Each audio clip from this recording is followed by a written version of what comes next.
आपण पाहत आहोत इंडिया न्यूज R7 भारताचा आवाज।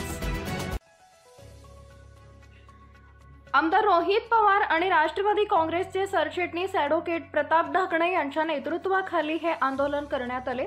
इथं महाविकास आघाडीने ईव्हीएम विरोधात निदर्शने केली आणि प्रतिकात्मक मशीनचं दहन आमदार रोहित पवार आणि राष्ट्रवादी काँग्रेसचे सरचिटणीस ॲडव्होकेट प्रताप ढाकणे यांच्या नेतृत्वाखाली प्रतिकात्मक ईव्हीएम मशीनचे तहसील कार्यालयासमोर दहन करून जोरदार निदर्शने करण्यात आली।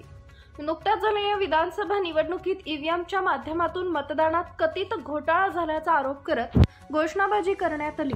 निवडणुकीतील निकालाच्या पारदर्शकतेवर प्रश्न उपस्थित करत निदर्शकांनी या प्रकाराचा निषेध व्यक्त केला।